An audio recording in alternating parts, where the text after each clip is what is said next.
Eu vou buscar colocar para vocês lá na aula 1, da unidade 1, todas as informações, relembrando a respeito de quais são as datas das oficiais, as atividades para pontuação da parcial, pelo menos até esse final de semana, para vocês já ficarem com antecedência aí, para quem não pegou no primeiro dia de aula também, tá?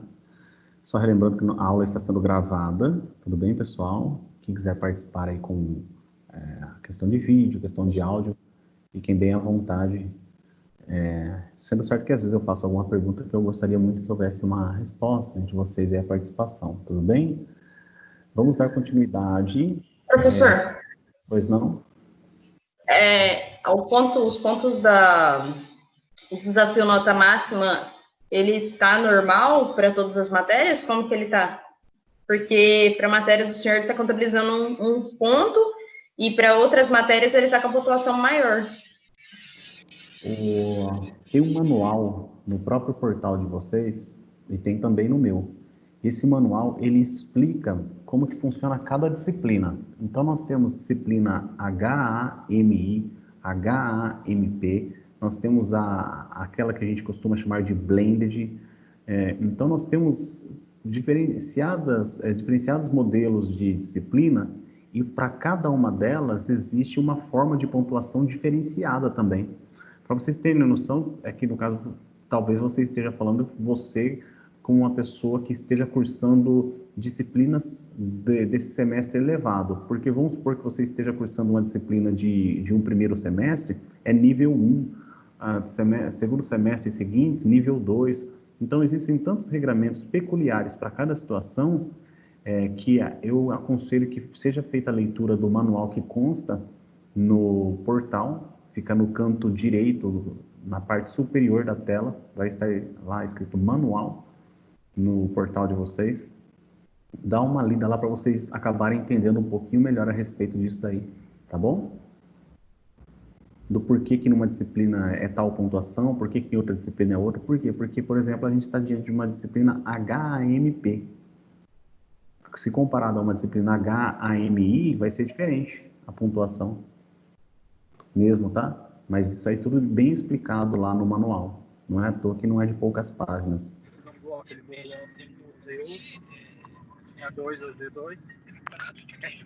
Tá passando cola aí, Bruno? Vamos lá então, gente, dar continuidade. Mais alguma pergunta, algum questionamento aí?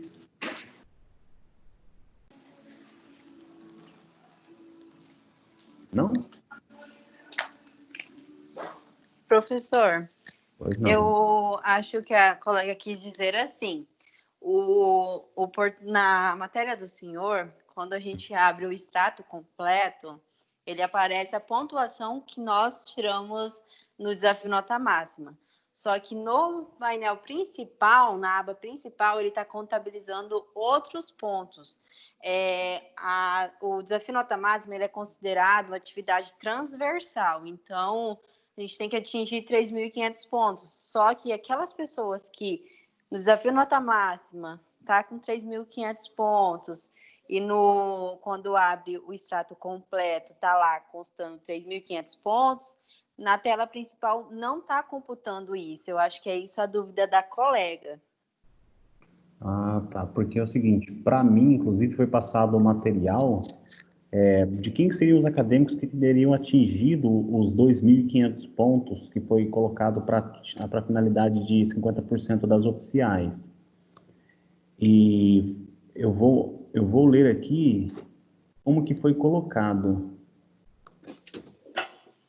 Um segundinho aqui. Enquanto vocês estão fazendo a pergunta, eu estou até entrando no site aqui do... Ou eu entrei no lugar errado, ou no meu portal não achei onde ficou detalhado esse modelo que o senhor falou, que fica especificado como que é cada matéria. Apareceu no plano de ensino, no plano de ensino ele só fala o que vai ser, o que vai acontecer na matéria e tal, o que o senhor vai abordar, essas coisas. Referências, sistema de avaliação, mas nada assim especificado, assim. Vamos aproveitar a oportunidade, então, para esclarecer. acontecer isso daí, até porque o que acontece contigo está acontecendo com todos da turma, não é isso? Exatamente, professor. Tem um probleminha com essa atividade transversal do desafio nota máxima na sua matéria. Vamos lá. Até porque eu posso visualizar do problema que eu posso provocar o coordenador Rui, excelente coordenador, Deus abençoe ele nesse semestre nos seguintes aí. Porque assim, professor, outra comunicação acho que deve ser importante para todo mundo. Eu liguei semana passada na call center perguntando, né, sobre essa pontuação que aparece no extrato, mas não é contabilizada, né, na página principal. A moça informou que nas duas matérias, tanto direito administrativo, da administração pública, quanto a sua de recursos, não está aparecendo mesmo. Ela não está sendo computada, porque ela disse que poderia ser um erro no portal e que os alunos não precisavam ficar preocupados, mas mesmo assim a gente fica preocupado, né? É porque por exemplo, esse contato que você teve, essa resposta, ela já é suficiente sem precisar, digamos assim, que não precisaria nem conversar com o Rui a respeito disso. Por quê? Porque a resposta já foi dada. Qual que é a resposta? Que o erro é de sistema. E significa dizer, então, que antes, se esse problema perdurar por mais uma semana, duas, vamos supor, chegaram às oficiais, aí é preocupante.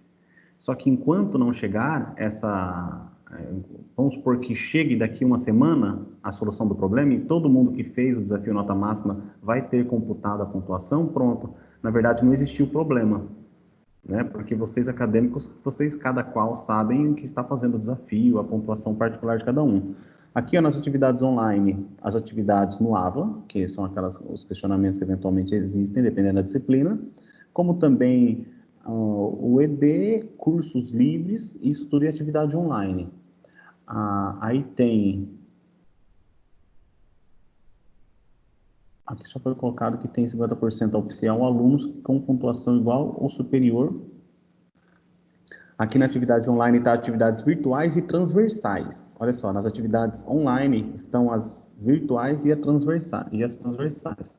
Deixa eu mostrar aqui para vocês falarem, eu não vou falar nota, mas eu vou falar para vocês, como que consta aqui para mim. Nome de cada acadêmico, avaliação oficial, que é aquela que eu aplico, atividade sala de aula que podemos falar de parcial, atividade transversal. Então, isso leva a crer que você está certa, que o desafio nota máxima, a pontuação, ela é colocada na atividade transversal. E a atividade online, aqui do material que foi colocado, estaria dentro da transversal, estaria dentro dela. Então, é isso. Na verdade, vocês vão receber ponto meu da oficial, da atividade da sala de aula, e além disso, vocês recebem a atividade do desafio nota máxima, e na nossa disciplina acaba não tendo eu não lanço para vocês aqueles questionamentos que vale pontuação nas atividades do AVA, tá? Então, na verdade, para vocês terem noção, atividades transversais tem 1, 2, 3, 4, 5, 6, 7, 8, 9, 10, 11, 12, 13, 14, 15, 16, 17, 18, 19 acadêmicos que para eles aparece a pontuação na atividade transversal. Então, professor, aparece a pontuação, mas, por exemplo, a gente tem uma disciplina de processo do trabalho, que é o mesmo modelo do senhor. Assim, o professor vai colocando as atividades e tal. No processo do trabalho, por exemplo, eu estou com 3.387 de atividade transversal. Na do senhor está como 1.887, então é igual a Angelita falou. Ela não está contabilizando corretamente. Então, aí, nessa questão, então, acaba, então, passando da minha esfera. O que eu posso fazer é informar isso para o Rui. Professor, quanto à questão do coordenador, eu entrei em contato com o Rui, porque eu tive essa mesma dúvida na aula passada. Aí eu entrei em contato com o professor, mandei a mensagem para o professor e mandei para o Rui também. Ele pediu para que estivesse entrando com requerimento e informando desse erro, porque no meu sumiu, aí eu fiz essa atividade dessa semana, aí contabilizou, assim, Uhum. tá bem confuso, né? Então, eu ainda não tive resposta. No caso da colega, ela ligou, então teve resposta diretamente com a call center. Mas com o requerimento eu ainda não obtive a resposta. Provavelmente está tendo bastante situações como essa, que nem é, né? E o Mas Rui falou o Rui fazer em a si solicitação vai naquele. pedir para fazer um requerimento. Não tem Ele aquele não. link do requerimento? Ele Aham. me mandou um link para fazer um requerimento e informar. Então, assim, em si, ele falou que ele não teria como resolver, teria que entrar com requerimento para que pudesse abordar essa situação. Gente, resumo da história. O que está sendo passado aqui para mim, pelo jeito, não é da minha competência, não vai ser da competência do Rui, e eu tenho esse link no meu WhatsApp. Caso vocês não tenham esse link, de duas uma. Peça para o líder da turma pedir esse link para o Rui, e o líder da turma passa para vocês. Ou então vocês podem anotar o meu e-mail agora, e eu respondo o e-mail passando o link para vocês relatarem por escrito a problemática de vocês. Anotem, por favor, o e-mail, é pablo.ailton,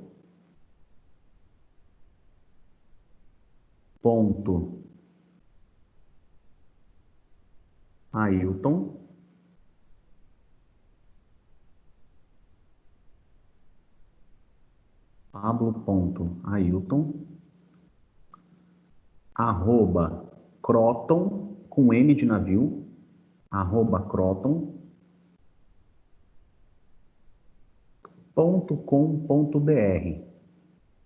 Quem não conseguir esse link aí pelas redes sociais que a gente tem aí, que vocês têm, quem não tem acesso a esse link aí, então é simples, manda para mim o e-mail que eu vou responder o e-mail passando o link para vocês. Se vocês tiverem um líder da turma, ao invés de cada um mandar um e-mail, o líder da turma me manda e ele encaminha para todos vocês por e-mail. Se não, cada um manda o e-mail, fica à vontade.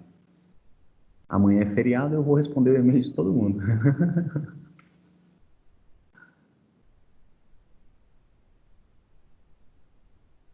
Mas o resumo é esse, gente. Tem que ser informado, então, por meio do sistema.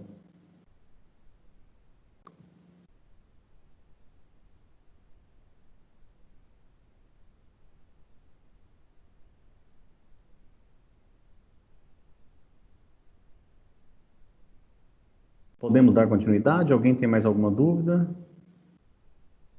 Pode dar continuidade, professor. Tudo bem, então.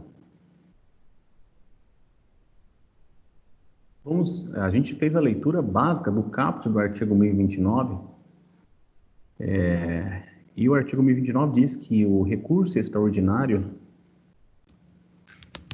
e recurso especial, nos casos previstos na Constituição Federal, que eu pedi para vocês efetuarem a releitura, serão interpostos perante o presidente ou vice-presidente do tribunal recorrido em petições distintas que conterão a exposição do fato e do direito, a demonstração do cabimento do recurso interposto, as razões do pedido de reforma ou de invalidação da decisão recorrida. Então, reforma ou invalidação. Então, quando o juiz aplicou de forma errada o direito, a reforma. A invalidação, quando a gente fala que ele não aplicou a lei corretamente, né? No sentido assim de, a gente poderia pensar que ele está interpretando a lei de uma forma equivocada, e o outro que ele estaria contrariando, por exemplo, as regras do devido processo legal. Em um ponto, o juiz, por exemplo, entende, não existiu danos morais, então você pede a reforma. No outro ponto, o juiz fala assim, não existiu danos morais. Só que antes disso, sabe o que aconteceu? Aconteceu o fato de ele não ter aberto audiência de instrução e julgamento, mesmo com o prévio requerimento, inclusive de prova pericial. Poxa, olha só, feriu o direito à ampla defesa, porque não é direito de defesa, é direito à ampla defesa, é um direito constitucional. Então, vejam, se por um acaso ele emitiu um julgamento, o julgamento antecipado da lide, não abriu oportunidade para as partes produzirem provas, etc., e a parte está pedindo que seja invalidada aquela sentença, invalidado aquele acórdão, etc., com fundamento do quê? Na invalidade do devido processo legal. Então, tem todos esses aspectos que podem ser analisados aí, tá? Frente à leitura do artigo Professor, 1029. Pois não, estou à disposição. eu já vi um caso, assim, na onde que eu trabalho, em Aham. que o juiz utilizou-se do CAD único para como prova de socioeconômico, né? Miserabilidade. Eu tenho dificuldade de falar, então, Fica à vontade. miserabilidade. E daí a parte requerida, né? Que no caso seria o Instituto, pegou e entrou com recurso, porque ele não poderia se valer somente do cadastro único, ele teria que fazer a questão do laudo socioeconômico, que é a visita do assistente social para verificar se de fato há essa miserabilidade ou não. Segundo o INSS, a questão, a autarquia, né, a Procuradoria Geral, segundo eles, como o cadastro único como é que eu posso falar? São respostas dadas pela pessoa, ela não tem essa validade de documento público em si para dispensar o laudo socioeconômico. Conseguiu entender o que eu quis Claro. dizer aí? Aí, Entendi, no sim. caso, o juiz estaria cerceando a ampla defesa da autarquia em relação a esse pedido, certo? Espetacular. É nesse sentido. Para quem não entendeu o exemplo dado, gente, é porque, de fato, existem tantas medidas administrativas que a gente, às vezes, não vai ver durante toda a faculdade. A gente só vai tomar conhecimento disso depois de formado, quando aparecer um caso concreto que a gente vai ter que estudar aquele caso concreto. E como advogado, para vocês terem noção, a gente estuda. Não é porque eu me tornei um advogado, uma advogada, que pronto, eu sei tudo. Não, na verdade, você, por muitas vezes, até como advogado, você estaria pronto para ministrar aula para alguém quando você atua. Aqueles que trabalham nos fóruns, na justiça, aí, então, se deparam com cada situação que às vezes eles chegam na sala de aula e falam assim: professor, o professor não está falando disso, não está falando daquilo ou daquilo outro. Por quê? Porque vê tanta coisa que às vezes existem. E esse cadastro único, gente, é um cadastro que você tem que fazer para que você faça solicitações de determinados benefícios. Isso você faz perante a assistente social, só que quando você pode fazer até online isso daí, né? Hoje na modernidade. Só que quando você faz esse cadastro, a assistente social, se você fizer uma solicitação, ela vai fazer as pesquisas de campo, ela vai até a residência. Então, por exemplo, eu quero um benefício do LOAS. Eu sou uma pessoa que eu sou uma pessoa que moro sozinha, eu sou uma pessoa que minha renda mensal é muito baixa, porque eu só fico fazendo doces e vendendo, eu sou uma pessoa que tenho deficiência física gravíssima, é um exemplo, tá? E nessa circunstância eu faço meu cadastro único e também vou lá e solicito meu benefício do LOAS. Vai vir uma assistente social aqui em casa, viu? Você mora com quem? Você paga aluguel? Quanto você ganha por mês? Eles vão fazer uma pesquisa dessa para confirmação do que aquilo que eu falei, se é verdade ou se é mentira. Dentro do nosso ordenamento jurídico, dentro do princípio da boa-fé objetiva, etc., vamos pressupor que quem fala a verdade. Não é à toa que quando eu faço uma declaração por escrito de hipossuficiência, tende a se crer que aquilo seja verdade. Embora isso aconteça, o exemplo colocado aqui foi onde que a parte sucumbente, ela disse ter sido prejudicada no seu exercício do direito à ampla defesa, porque uma prova unilateral promovida, ou seja, existente por força de uma única manifestação de vontade, acabou sendo relevada sem que fosse utilizado o meio existente para fim de comprovação se aquilo é verdade ou não, tá? Então, essa circunstância, sim, foi um excelente exemplo aí de ampla defesa. E aproveitando essa circunstância desse exemplo que foi colocado,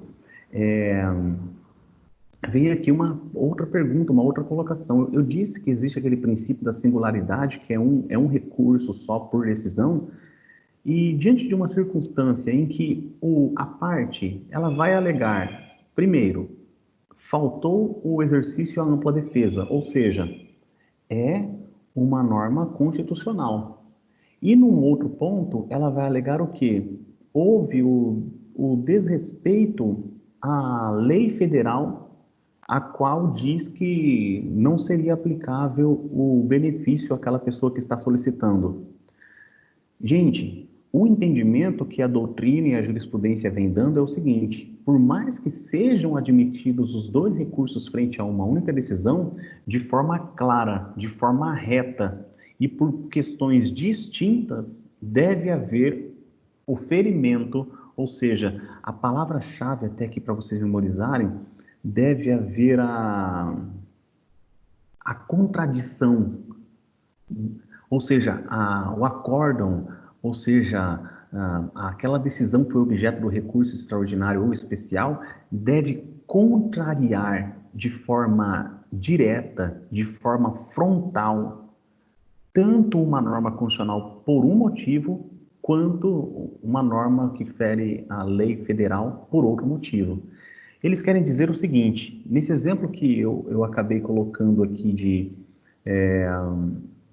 fazer a diferenciação entre reforma e invalidação, não se admitiria, por exemplo, os dois recursos se eu tanto tivesse me valendo do direito à reparação por dano moral, com fundamento no inciso 5 do artigo 5º da Constituição Federal, e tivesse falando que estava ferindo um artigo do Código Civil, o artigo 186 do Código Civil, que fala que aquele que pratica dano, ferindo o direito de outrem por meio de sua conduta, causando dano moral. Então, eu não poderia pegar o artigo 186, recurso especial em relação a ele, e pegar o artigo 5º, inciso 5 da Constituição e recurso extraordinário em relação a ele. Porque o ponto que está sendo ferido ali é o mesmo assunto.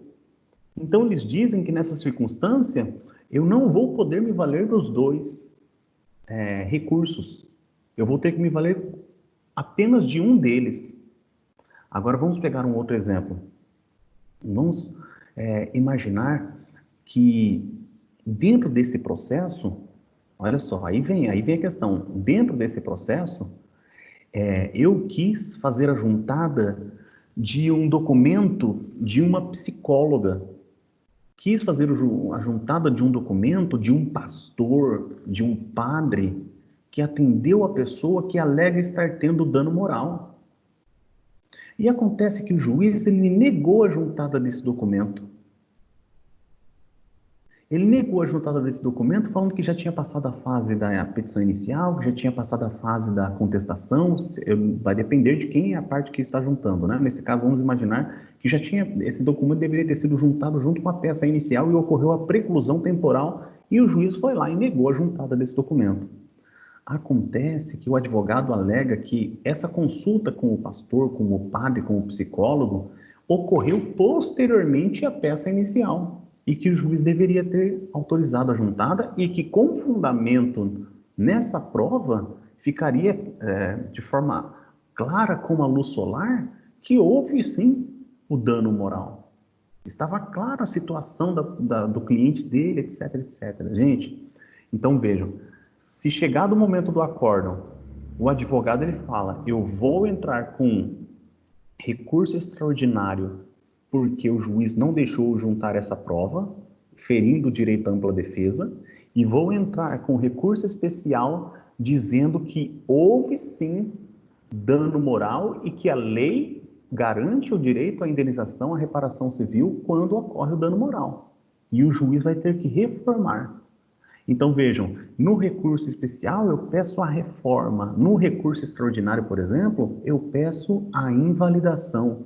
Não que não possa nos dois pedir a reforma, mas o que eu quis mostrar para vocês nesse exemplo aqui é que, segundo o entendimento pacífico que está restando no nosso ordenamento jurídico, é de que eu não vou poder me valer de um ferimento de uma norma constitucional se não for frontal, se não for direta, se não for essa contradição mesmo de forma muito esclarecida, e inclusive para que não haja o ferimento do princípio da singularidade, ou seja, de haver um único recurso para cada decisão, seja ela uma sentença ou decisão interlocutória, se findados os demais recursos, né, vamos assim dizer, é que nessa circunstância, então, deve haver essa diferenciação entre os pontos, e havendo uma singularidade, eles entendem que não vai haver a possibilidade do julgamento dos dois recursos, tudo bem? De se valer, né, da pessoa se valer dos dois recursos. Ok, pessoal? Conseguiram entender um pouquinho a respeito desse assunto aí? Sim, professor. Só faço uma dessa aí, uma simples assim, gente.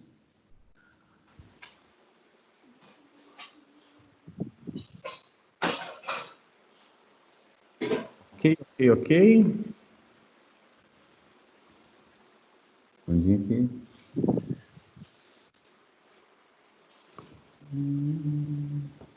Beleza.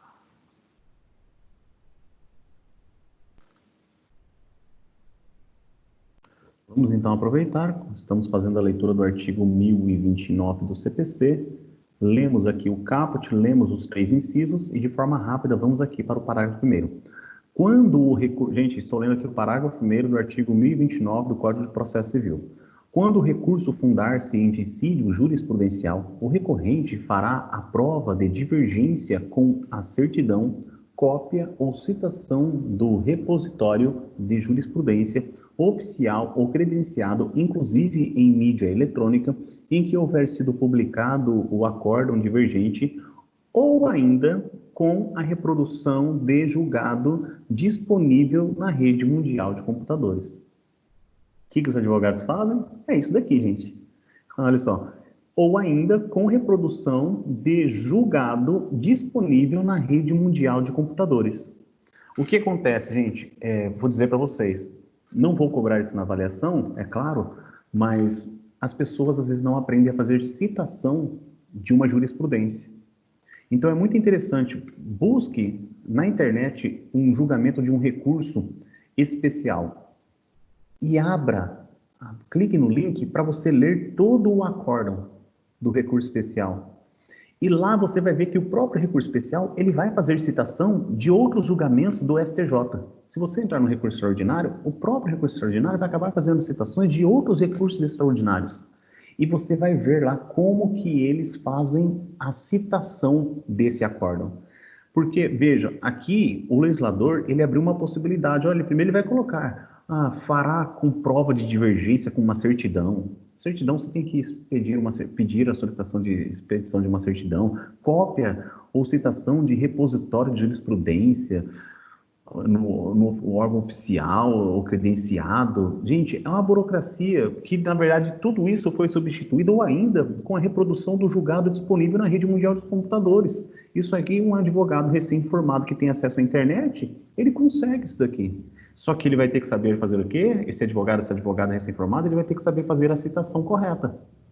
Ok? Então aprendam, deem uma lida, sigam essa dica que eu passei para vocês pelo menos saberem como fazer uma citação adequada. Com indicação da respectiva fonte, ou seja, fazendo a citação correta, devendo-se em qualquer caso mencionar as circunstâncias que identifiquem a semelhança entre os casos confrontantes. O que esse parágrafo primeiro está dizendo? Você está se valendo de um recurso especial dizendo que o seu cliente sofreu danos morais porque o nome dele foi negativado. Tá? Beleza. E aí você vai juntar uma jurisprudência, aqui ele está falando, inclusive, ou ainda com reprodução de julgamento disponível na rede mundial de computadores. Mas que julgamento? Um julgamento que você vai buscar, segundo essas informações, que seja o quê? Que seja semelhante ao seu caso concreto. Então, se você está lá, danos morais por conta de inscrição indevida nos órgãos de proteção ao crédito, do CPF do sujeito, do seu cliente, não adianta você pegar uma decisão do STJ ou de um outro tribunal falando da divergência, só que o outro julgamento, por exemplo, seja um julgamento de ação de revisão de contrato. É isso que ele está querendo dizer, que tem que ser um caso similar. Então, se você vai pegar aquela circunstância que a gente trabalhou na primeira aula falando a respeito de julgamentos diferenciados nos tribunais, poxa, você vai ter que pegar um caso similar ao de um tribunal em relação ao outro tribunal. Você não vai poder pegar um de danos morais porque inscrição indevida nos órgãos de cadastro de proteção ao crédito e o outro você pega uma de revisão de contrato. Não vai fazer, não tem coerência nenhuma. O recurso sequer vai ser recebido numa situação dessa, por exemplo. Parágrafo 3º.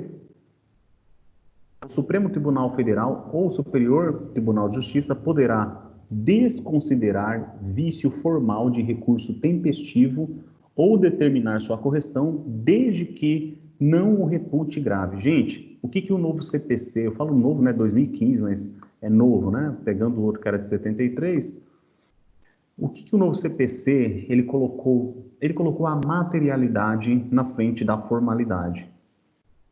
Então, esse parágrafo terceiro diz que o Supremo Tribunal Federal ou o STJ poderá desconsiderar um vício formal do recurso, se esse recurso, claro, foi tempestivo, ou determinar que esse vício seja corrigido, se o vício não for um vício grave, substancial.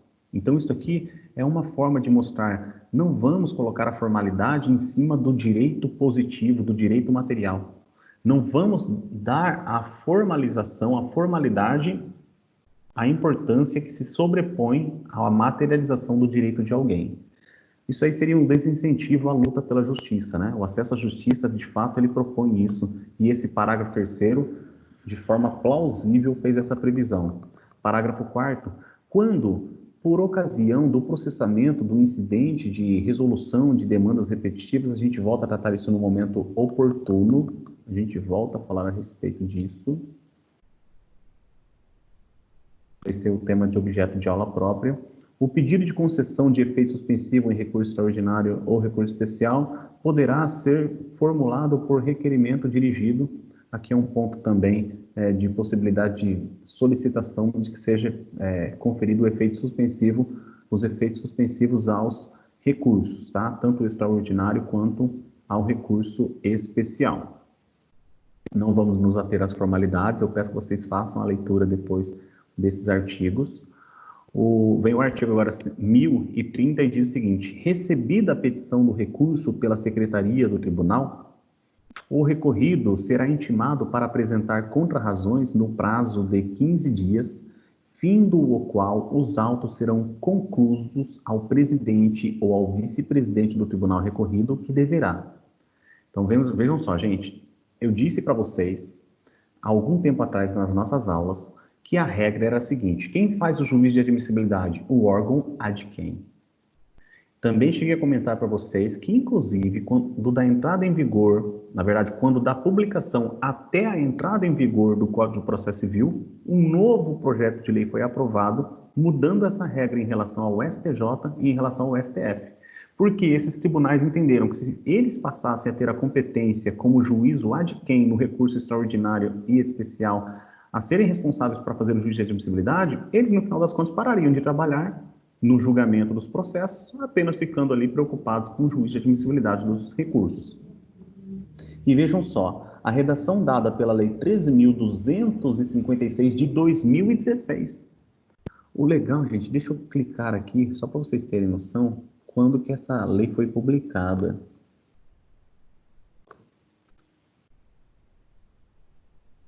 Essa lei foi publicada dia 5 de fevereiro de 2000. Aqui diz, né? Na verdade diz que a lei é de 4 de fevereiro de 2016.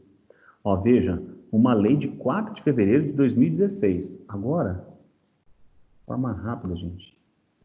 Olha de quando que a lei do CPC é 16 de março de 2015. Ela é 16 de março de 2015. Só um segundinho.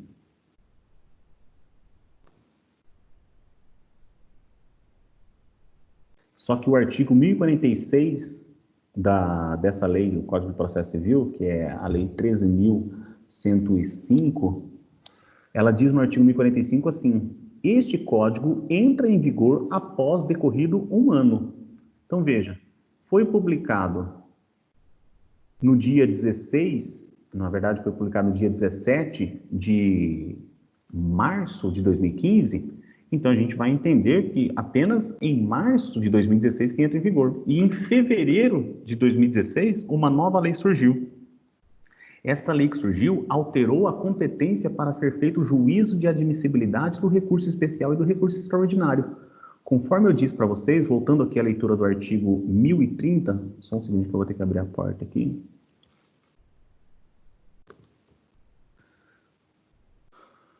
O parágrafo 1º do artigo...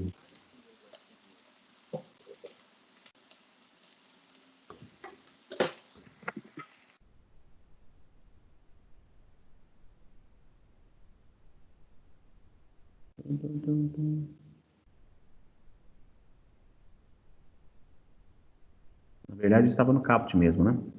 Recebida a petição do recurso pela Secretaria do Tribunal, o recorrido será intimado para apresentar as contrarrazões no prazo de 15 dias, fim do qual os autos serão concluídos ao presidente ou ao vice-presidente do tribunal recorrido, que deverá, vírgula, meu Deus do céu, acho que é o horário. Inciso 1, negar provimento. Então, veja, gente, vocês já ouviram falar do recurso de apelação. E qual que é a regra do recurso de apelação? O juízo recorrido, no caso o juízo ACO, ele intima as partes da sentença. Intima as partes da sentença, a parte sucumbente ela tem o direito ao recurso de apelação. Valendo-se do recurso de apelação, o juízo ele não emite o recurso e os autos para o tribunal. O juiz, apresentado o recurso de apelação, intima a parte contrária a apresentar as contrarrazões, a qual poderá se valer inclusive do recurso adesivo de apelação, ou então meramente apresentar as contrarrazões. Tomado esse procedimento, no recurso de apelação, não é feito o juízo de admissibilidade, o juiz envia para o tribunal e o tribunal faz o juízo de admissibilidade. Aqui nessa circunstância, a diferença está aqui. No caput fala que o tribunal, o presidente, o vice-presidente, e depois da intimação das partes do acordo, recebe então o recurso especial ou recurso extraordinário, e intima a parte contrária para que a parte contrária apresente as contrarrazões. Nessa circunstância, apresentadas as contrarrazões, o juiz ele vai poder, inciso 1, negar seguimento. Ou então, inciso 2, encaminhar o processo ao órgão julgador para a realização do juízo de retratação se o acórdão recorrido divergir de entendimento do Supremo Tribunal Federal ou do Superior Tribunal de Justiça exarado, conforme o caso nos regimes de repercussão geral ou de recursos repetitivos. Inciso 3, sobrestar o recurso que versar sobre controvérsia de caráter repetitivo, ainda não decidida pelo Supremo Tribunal Federal ou pelo Superior Tribunal de Justiça, conforme se trata de matéria constitucional ou infraconstitucional. Inciso 4, selecionar o recurso como representativo de controvérsia constitucional ou infraconstitucional. Isso aqui tudo a gente vai tratar na próxima aula a respeito desses assuntos, tá? Ou então, pelo menos antes da aula final, da nossa aula final desse mês, a gente vai tratar desses recursos repetitivos, tá? Realizar o juízo de admissibilidade e, se positivo, remeter o feito ao Supremo Tribunal Federal ou ao Superior Tribunal de Justiça, desde que. Então, veja só, o inciso 5 coloca o quê, gente? O inciso 5 coloca que é o Tribunal de Justiça, é o TRF, ou vai ser o outro tribunal de última instância, se não for de única, que vai fazer o juízo de admissibilidade, ó, inciso 5. Realizar o juízo de admissibilidade. Em regra, gente, é feito isso e o recurso é enviado para o STJ ou para o STF. Só que a gente viu aqui em cima que julgamentos de repetitivos do STJ, do STF, veja, gente, o recurso sequer vai subir para o STJ ou para o STF. Mas a gente pode tratar disso oportunamente. Vamos dar sequência aqui, pelo menos, para a gente primeiro falar do juízo de admissibilidade, né? Então, o juízo de admissibilidade é feito pelo juízo ACO, no caso de recurso especial, e no caso de recurso extraordinário. E o que significa esse juízo de admissibilidade? No caso, o recurso... realizar o juízo de admissibilidade e, se positivo, remeter o feito ao Supremo Tribunal Federal, desde que o recurso ainda não tenha sido submetido ao regime de repercussão geral ou de julgamento de recursos repetitivos. A linha B, o recurso tenha sido selecionado como representativo da controvérsia, ou a linha C, o tribunal recorrido tenha efetuado o juízo de retratação. Só o melhor.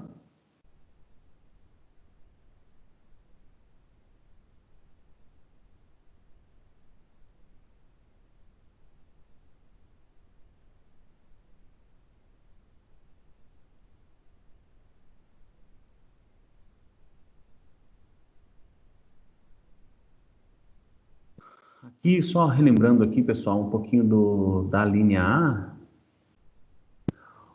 o regime de repercussão geral,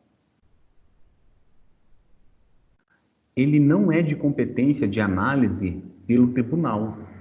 Quem tem competência para análise se existiu ou se não existiu o regime de repercussão geral, gente, é o próprio STF, tudo bem?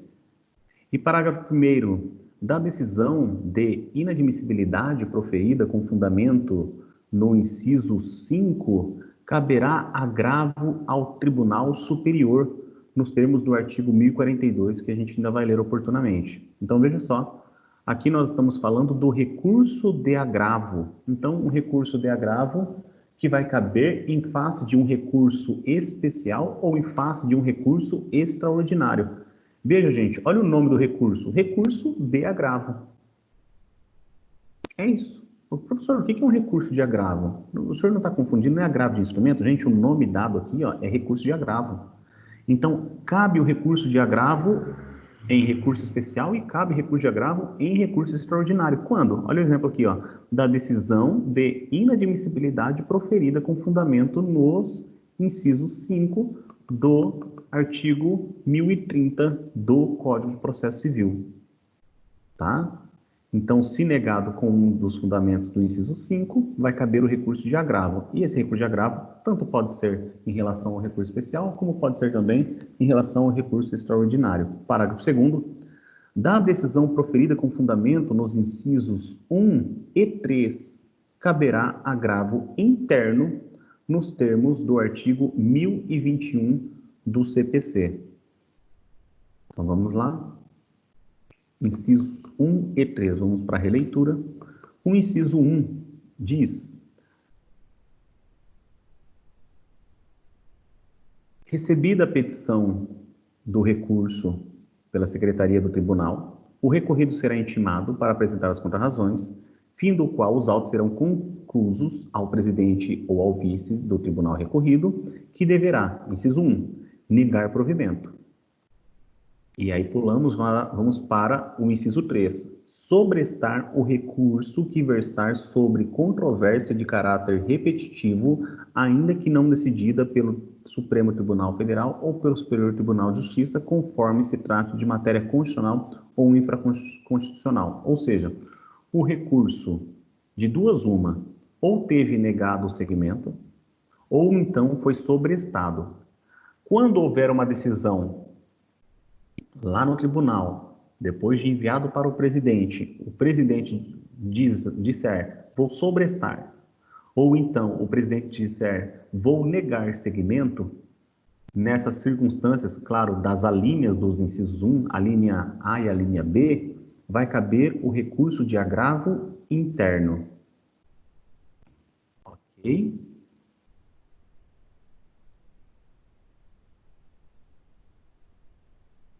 Diante dessas circunstâncias, bem explicado aqui pela literalidade, passamos para a leitura do artigo 1031 do CPC. Na hipótese de interposição conjunta de recurso extraordinário e especial, e aqui vem uma regra bem bacana agora, os autos serão remetidos ao Superior Tribunal de Justiça. Gente, veio a pergunta, se houver a interposição simultânea, cada qual na sua peça, a gente já viu, do recurso extraordinário e do recurso especial, quem julga primeiro, o STF ou o STJ?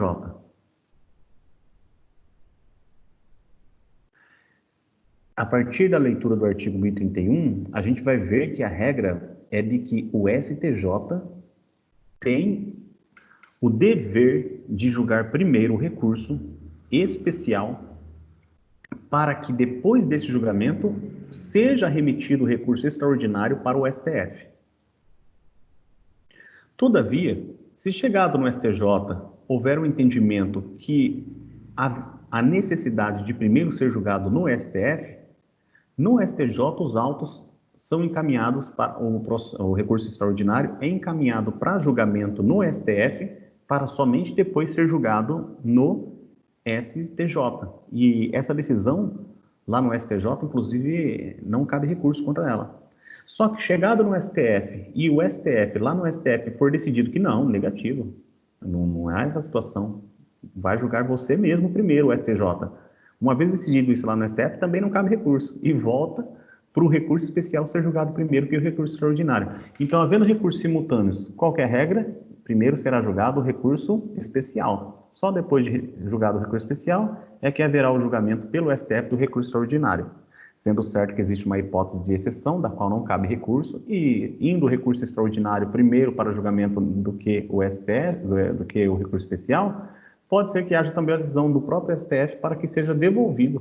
Ele entendeu que não, que na verdade é o STJ mesmo que tem que julgar primeiro. E dessa decisão também não vai caber recurso. Vamos ler de forma rápida aqui o artigo 1031. Na hipótese de interposição conjunta do recurso extraordinário e recurso especial, os autos serão remetidos ao Superior Tribunal de Justiça. Parágrafo 1º. Concluído o julgamento do recurso especial, os autos serão remetidos ao Supremo Tribunal Federal para apreciação do recurso extraordinário, se este não estiver prejudicado.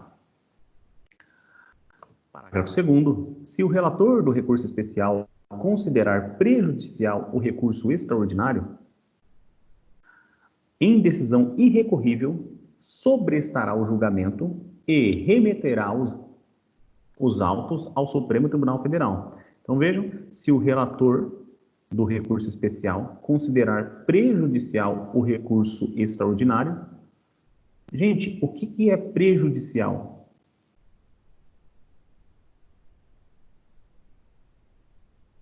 Prejudicial quer dizer que o relator daquela turma do STJ para a qual foi o recurso especial, ele entende que necessário se faz que primeiro seja julgado pelo STF a causa constitucional, porque somente depois de decidido isso que eles poderão se manifestar a respeito da lei federal. Causa prejudicial é aquela que necessário se faz que primeiro seja julgada para que depois haja o julgamento do mérito. Quando a gente fala isso num processo simples, vocês já ouviram falar de causas incidentais? Vou pegar um exemplo. Um sujeito ajuizou uma ação contra mim falando que a fazenda não era minha, que a fazenda era dele. Ajuizou uma ação, então falou assim, ó, doutor, tire ele da terra, o plantio de soja lá eu já quero que seja penhorado, sequestrado, com a medida que ele entender necessária, e essa terra é minha. Ele está plantando numa terra que não é dele. E eu quero exercer a posse direta da minha propriedade. E aí eu na minha contestação, eu pego e falo assim, excelência, aqui eu estou com a matrícula. A minha matrícula é verdadeira. A matrícula dele é uma matrícula falsa, ou ele conseguiu essa matrícula, a matrícula dele também é verdadeira, só que ele ludibriou o cartório extrajudicial de registro de imóveis. A assinatura que ele apresentou lá no cartório era uma assinatura falsa. Gente, eu preciso me valer de um incidente de falsidade para que o juiz julgue o mérito para falar de quem que é a terra. Enquanto o juiz não decidir se aquela prova, se aquele documento ele é falso ou não é falso, o juiz não vai julgar o mérito. Então, se chegar ao STJ e entender que necessário se faz que o STF primeiro resolva aquela questão para que depois ele possa resolver de fato aquela questão levado a ele no recurso especial, é isso que está querendo dizer que o recurso extraordinário é uma prejudicial. Então, se o relator do recurso especial considerar prejudicial o recurso extraordinário, ou seja, que primeiro deva ser julgado o recurso extraordinário para que ele possa fazer o correto julgamento na interpretação da lei federal. Então, nessa circunstância é que os autos, na verdade, o recurso extraordinário vai ser remetido para o STF para somente depois de julgar o recurso ordinário que venha para ser julgado o recurso especial. Parágrafo 3º. Só relembrando, viu? Eu estou falando aqui algo que na minha cabeça é simples. Se por um acaso estiver sendo rápido, você não estiver entendendo, pede para eu repetir, etc. Fiquem à vontade, senão eu vou continuando a aula aqui, tá? Parágrafo 3º. Na hipótese do parágrafo 2º, se o relator do recurso extraordinário, em decisão irrecorrível, rejeitar a prejudicialidade, devolverá os autos ao Superior Tribunal de Justiça para o julgamento do recurso especial. Então, é autoexplicativo, gente. A leitura do CPC em relação ao recurso extraordinário e em relação ao recurso especial, deles vocês se valendo do artigo 102, inciso 13, seus incisos e suas alíneas, desculpe, e também do artigo 105, inciso 13 e suas alíneas, combinado com os artigos 1029 seguintes do CPC, gente, vocês acabam tendo um raciocínio muito lógico e aprendendo muito a respeito do conteúdo dos recursos, tá? Sendo certo que parte da doutrina tem que ser estudada para vocês terem uma noção e memorizar, por exemplo, aquilo que eu disse no começo da aula do primeiro período, foi de que nós estamos diante de dois recursos excepcionais, especiais no sentido mais restrito, em que analisa-se não os fatos, a matéria de fato, mas sim a matéria de direito. Então, algo como isso ser dito pela doutrina e lido por vocês, acabam fazendo vocês memorizarem pontos importantes também em relação a esses recursos. Só que alguns pontos desse aqui, como eu acabei de ler para vocês, também eles são muito autoexplicativos. Parágrafo 3º, na hipótese do parágrafo 2º, eu já li isso, né?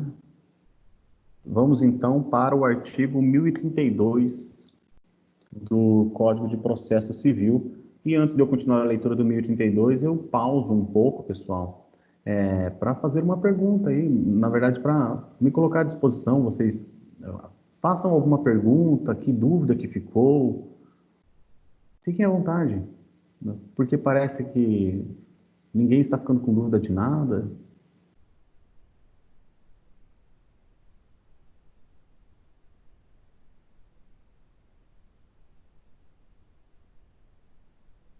Sério mesmo?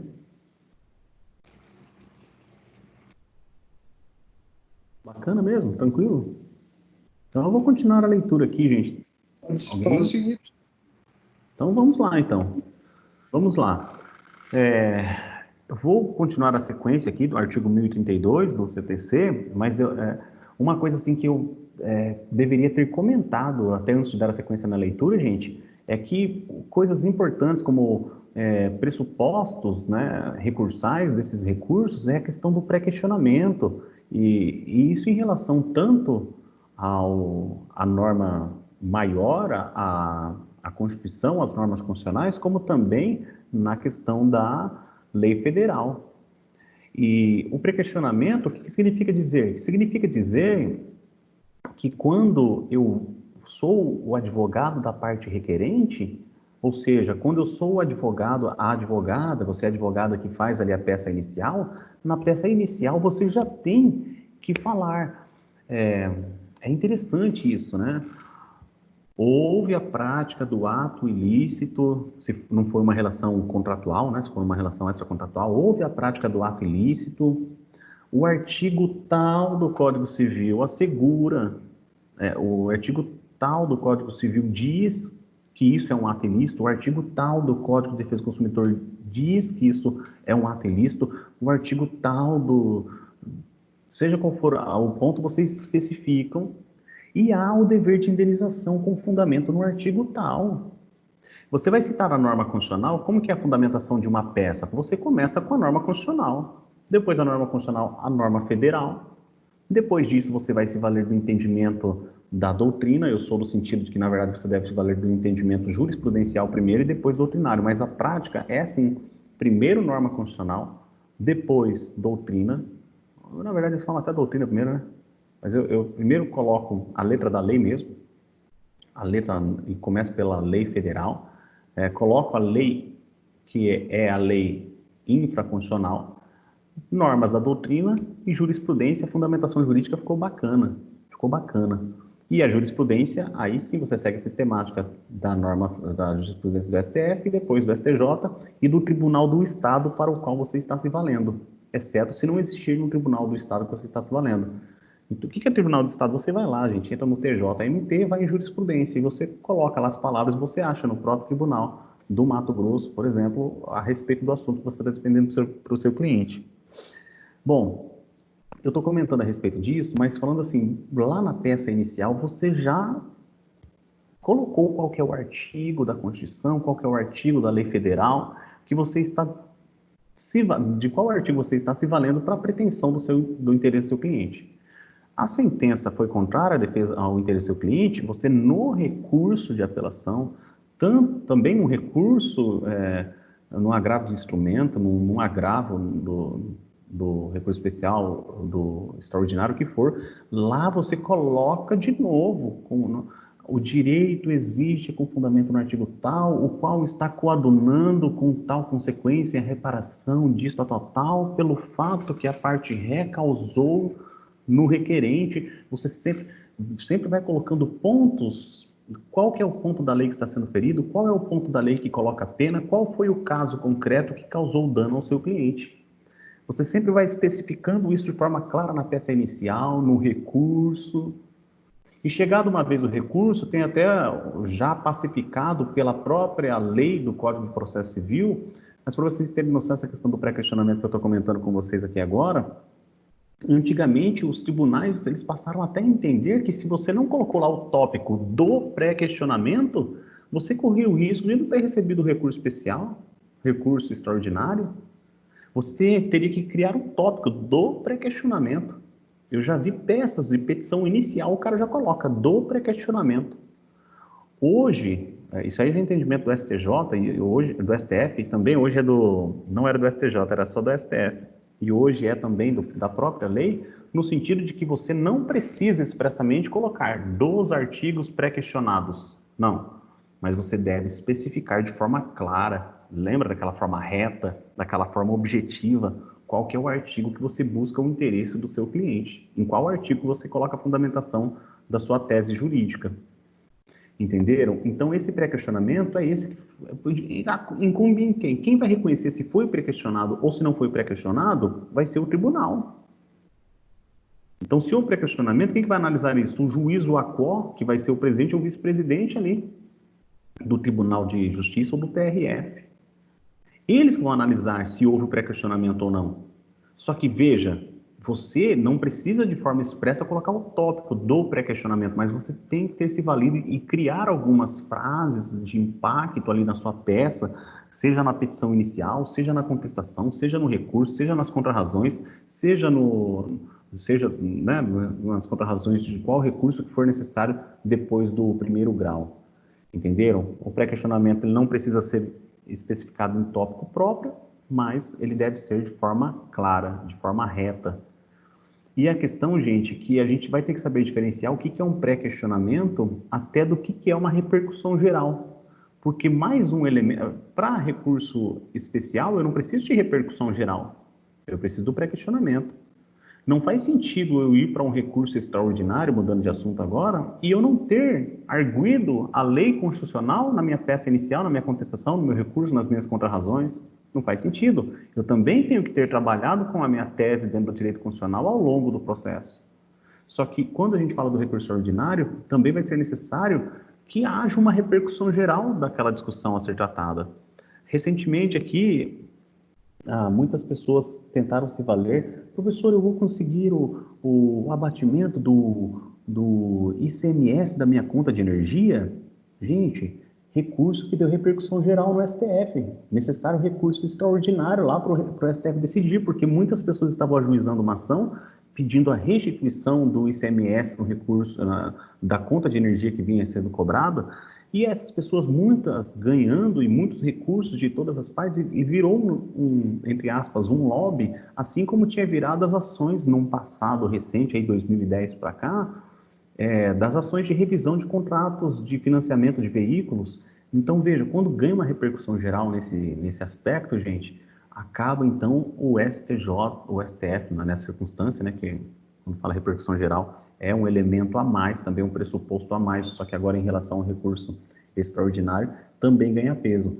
Então, eu estou fazendo esse comentário geral para vocês em relação a esses aspectos, que a gente vai ler os artigos, eles vão comentar também a respeito disso, mas até para vocês aguçarem um pouco antes da gente dar continuidade na semana que vem, para que vocês já comecem a fazer a pesquisa um pouco mais a respeito disso. O que é um recurso repetitivo? O que é um pré-questionamento? O que é repercussão geral? Sabe, pontos como esse, se vocês primeiro dão uma lida, quando eu chego aqui e falo na sala de aula, entra assim na cabeça de vocês. Quando nunca foi dada uma leitura a respeito do assunto, aí fica difícil, tá? Por isso que eu acabei parando um pouquinho aqui a leitura dos artigos, comentando um pouquinho a respeito desses aspectos com vocês. Sendo certo que todos os pressupostos dos recursos anteriores que a gente estudou, os pressupostos gerais, eles são também aplicáveis aqui ao recurso especial e ao recurso extraordinário, tá? Vamos continuar a leitura do artigo 1032. Se o relator no Superior Tribunal de Justiça entender que o recurso especial versa sobre questão constitucional, deverá conceder o prazo de 15 dias para que o recorrente demonstre a existência de repercussão geral e se manifeste sobre a questão constitucional. Parágrafo único. Cumprida a diligência de que trata o caput, o relator remeterá o recurso ao Supremo Tribunal Federal, que, em juízo de admissibilidade, poderá devolvê-lo ao Superior Tribunal de Justiça. Relembrando o comentário que eu falei há pouco, a formalidade ela acabou sendo minorada, tendo a importância minorada frente ao direito material. Desculpa, pessoal, frente ao direito material do povo brasileiro, da pessoa que se encontra no solo brasileiro. Veja só que bonito esse artigo 1032. Se o relator no Superior Tribunal de Justiça entender que o recurso especial versa sobre questão constitucional, o que é isso aqui, gente? Isso aqui é uma gafe do advogado ou da advogada, tá? Ou então é uma interpretação mesmo condizente do ministro daquele tribunal. Por qual motivo? Imagine que você está numa questão possessória. Você tem uma ação possessória em que você vai pedir a reintegração de posse. Mas espera aí, eu estou tratando do direito de propriedade ou direito de posse? Porque, de repente, se você está tratando de um direito de posse, você não vai ajuizar uma ação de propriedade. E se você está ajuizando uma ação de propriedade, você não vai falar da posse. Quando você ajuiza uma ação que versa sobre a propriedade, eu sou o dono, você não precisa ficar falando que você dá posse. E quando você ajuiza uma ação valendo-se do Instituto da Posse, você tem ações que você não precisa ser dono. Basta você comprovar a posse que você pode exercê-la. Então você não tem que provar a propriedade. Da mesma forma, quando a gente fala aqui, gente, em recurso especial, se de repente o recurso especial eu me faço valendo em citações de artigos da Constituição, pode chegar o relator e entender, meu amigo, essa tua questão aqui, na verdade, é uma questão que versa, que tem muita importância sobre a questão constitucional. Faz o seguinte, manifeste aqui, por favor, no prazo de 15 dias, para que você demonstre a existência de repercussão geral. Por quê, gente? Repercussão geral é um requisito do recurso extraordinário, não do recurso especial. E claro, gente, não sei de como vai ser a formalidade que essa advogada vai ter se manifestado em relação a esse recurso que tenha chegado ao STJ, que na verdade trata de questões constitucionais, mas chegando no juízo do STF, o juiz do STF ele vai poder acabar entendendo se houve ou não a repercussão geral, porque repercussão geral não cabe ao tribunal decidir a respeito, não cabe ao STJ também decidir a respeito. Tudo bem? Só vou abrir a porta aqui. Continuando a leitura, artigo 1033. Se o Supremo Tribunal Federal considerar como complexa a ofensa à Constituição afirmada no recurso extraordinário, por pressupor a revisão da interpretação da lei federal ou de tratado, remetê-lo-á ao Superior Tribunal de Justiça para julgamento como recurso especial. Então, aqui é no sentido inverso. Uma vez emitido ali, uma vez a parte tenha se valido do recurso extraordinário, em que o STF entenda ser uma situação dessa cabível, então, para julgamento do STJ, o STF pode acabar remetendo para o STJ. Então, se o Supremo Tribunal Federal considerar como reflexa a ofensa à Constituição firmada no recurso extraordinário por pressupor a revisão da interpretação de lei federal ou de tratado, né, remetê-lo-á para o Superior Tribunal de Justiça. Então, gente, uma ofensa reflexa que podemos entender que o STF entendeu, bom, tudo bem, vou decidir isso quanto à questão constitucional. Só que também acho que esse caso está ferindo tal lei federal, tal tratado, etc. Então, vai remeter isso para o julgamento ao STJ. Nunca vi acontecer, tá? Artigo 1034. Admitido o recurso extraordinário ou o recurso especial, o Supremo Tribunal Federal ou o Superior Tribunal de Justiça julgará o processo, aplicando o direito. Parágrafo único. Admitido o recurso extraordinário... Gente, não tem muito mais o que falar desse artigo 1034, né? Admitido o recurso extraordinário ou especial, quer dizer o quê? Recebeu o recurso. O recurso foi recebido, preencheu todos os requisitos de admissibilidade. E aí, então, vai haver o devido julgamento segundo o devido processo legal, aplicando, então, o direito. Parágrafo único. Admitido o recurso extraordinário e o recurso especial por um fundamento, devolve-se ao Tribunal Superior o conhecimento dos demais fundamentos para a solução do capítulo impugnado. Então, admitido o recurso extraordinário ou admitido o recurso especial por um fundamento, devolve-se ao Tribunal Superior o conhecimento dos demais fundamentos para a solução do capítulo impugnado. O que está querendo dizer? Eu vou explicar uma coisa para vocês. A parte autora, ela disse que tinha um direito e ela arguiu determinado artigo como fundamento do direito dela. E passadas todas essas fases, chegando ao recurso especial ou extraordinário, uma vez devolvida esse direito existente no ordenamento jurídico, esse problema, essa problemática, no julgamento, o STF ou STJ, ele vai acabar tendo a possibilidade de entender o seguinte: esse direito existe mesmo. Esse direito existe mesmo, só que é o seguinte, ao invés de ser o artigo 186, é no artigo 187. Ao invés de ser o artigo 927, caput, vai ser no 927, parágrafo único. Isso tudo é aberto, é colocado e é possível que o tribunal acabe fazendo isso. Admitido o recurso extraordinário ou recurso especial por um fundamento, devolve-se ao Tribunal Superior o conhecimento dos demais fundamentos para a solução do capítulo impugnado. Então, vejam, abre-se aos tribunais essa possibilidade que eles tenham autonomia de reconhecer os fundamentos aplicáveis para a solução daquele caso que a ele foi levado, tá? Lembrando-se aqui que não é matéria de fato, é matéria de direito. Só que qual foi o capítulo impugnado? Eu estou falando aqui do direito de família. Seja qual for o artigo do direito de família, ele vai lá e vai aplicar. Ele está falando dos direitos e garantias fundamentais. Seja qual for o inciso do artigo 5º ali, meu amigo, ele vai poder julgar a respeito. Todo o capítulo ali que foi fundamentado, toda a natureza daquilo, vai ser possível que o STF e o STJ acabe comentando a respeito desse assunto. Espero que vocês tenham entendido, tá? Artigo 1035. Estamos chegando à parte final da aula, né? Gente, eu coloquei meu celular longe de mim para o Google não apitar e para ele não ficar falando nada.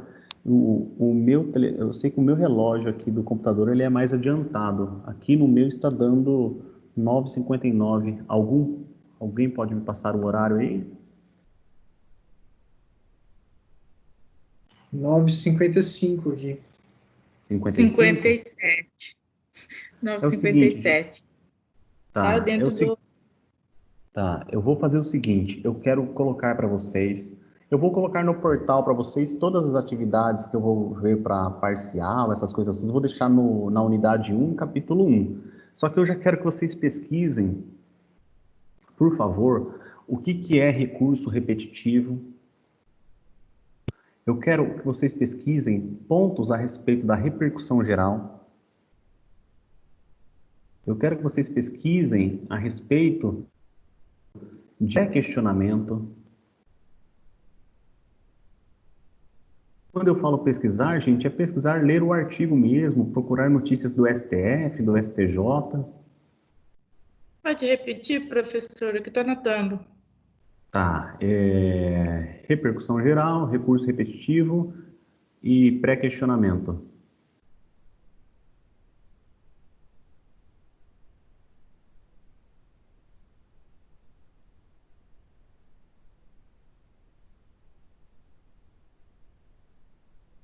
Fundamentação em doutrina ou na lei em si? Sabe, aquilo que vocês conseguirem pegar para ler e for adequado, vocês conseguirem ler. Você achou um artigo, quando começou a ler já não gostou, procura outra coisa. Mas procura a respeito desses temas. Aquilo que vocês leem e for adequado, para vocês aprendendo, memorizando alguma coisa, para mim eu já vou me dar por suficiente já, tá? Até porque eu vou comentar sobre esses 3 pontos para a gente encerrar, para tratarmos dos infringentes, dos impagos, na verdade, e dar continuidade para terminarmos efetivamente. Professor, Ok? recurso repetitivo, desculpa, eu não... Pré-questionamento e repercussão geral. Beleza, obrigado. Fico aqui aberto às perguntas e vou encerrar a gravação, tá? Obrigado a todos, bom feriado a todos e vou ficar por aqui.